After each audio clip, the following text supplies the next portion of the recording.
ایک زمانے کی بات ہے۔ نیلے سمندر کے کنارے ایک دلکش وادی میں پریوں کی سلطنت ہوا کرتی تھی۔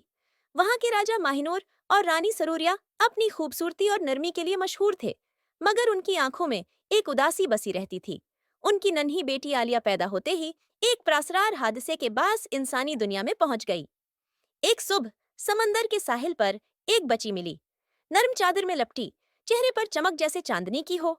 گاؤں کی ایک نیک اور دانا عورت زریں دادی نے اسے گود میں اٹھایا اور اپنی بیٹی بنا لیا۔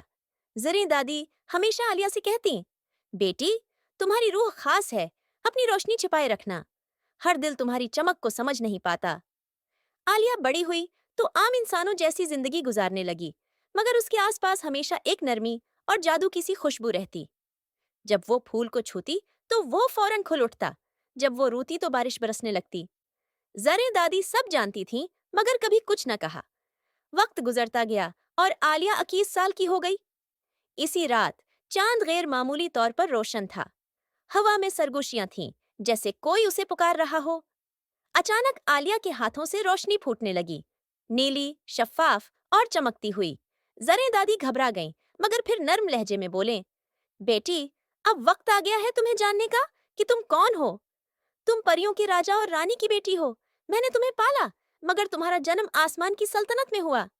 اب تمہاری طاقت بیدار ہو گئی ہے۔ عالیہ کی آنکھوں میں آنسو آ گئے۔ اس نے کہا، میں انسانوں جیسی زندگی چاہتی ہوں دادی، میں آپ کو نہیں چھوڑ سکتی۔ چند دن بعد عالیہ نے خواب میں اپنے ماں باپ کو دیکھا، راجا ماہنور اور رانی سروریا، جو محبت بھری نگاہوں سے کہہ رہے تھے، ہم تمہیں کبھی چھوڑنا نہیں چاہتے تھے، بس بچانا چاہتے تھے۔ اب تم اپنے فیصلے کی مالکہ ہو۔ اگلی صبح عالیہ ساحل پر گئی۔ اس نے آسمان کی طرف دیکھا، اپنی ہتھیلیاں پھیلائیں اور دل سے کہا، میں اپنی اصل کو قبول کرتی ہوں مگر اپنے پیارے انسانوں کو نہیں چھوڑوں گی۔ میں دونوں دنیاؤں کے درمیان ایک پل بنوں گی، محبت کا پل۔ اسی لمحے روشنی کی لہر نے اسے گھیر لیا۔ اس کی کمر سے چاندی کے پروں نے جنم لیا، بالوں میں چمکدار لہریں اٹھنے لگیں۔ عالیہ خود اپنی طاقت سے پری بن چکی تھی۔ عالیہ نے زریں دادی کا ہاتھ پکڑا اور کہا، دادی آپ نے مجھے انسان بننا سکھایا، اب میں چاہتی ہوں کہ آپ میری دنیا دیکھیں، وہ جہاں محبت بھی ہے، جادو بھی۔ دادی مسکرائیں، ان کی آنکھوں میں فخر تھا۔ اچانک ہوا میں روشنی کا دائرہ کھلا، ایک جادوی دروازہ جو پریوں کی سلطنت کی طرف جاتا تھا۔ عالیہ نے دادی کو اپنے ساتھ لے کر اس میں قدم رکھا۔ وہاں راجا اور رانی ان کا انتظار کر رہے تھے۔ انہوں نے زریں دادی کے قدموں کو چھوا اور کہا، آپ نے ہماری بیٹی کو محبت سکھائی اور محبت ہی سب سے بڑا جادو ہے۔ عالیہ نے اپنی دادی کو ہمیشہ کے لیے اپنے ساتھ رکھا۔ اس نے پریوں کی سلطنت میں آزادی، محبت اور توازن کے نئے قانون بنائے۔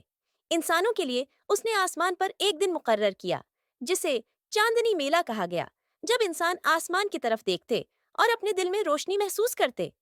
اب عالیہ نہ صرف پریوں کی شہزادی تھی بلکہ دونوں جہانوں کی سفیر محبت بھی۔ اور جب بھی رات کے سمندر پر چاندنی گرتی، لوگ کہتے، یہ عالیہ ہے جو اب بھی اپنی دادی کے ساتھ چاندنی کے پار مسکرا رہی ہے۔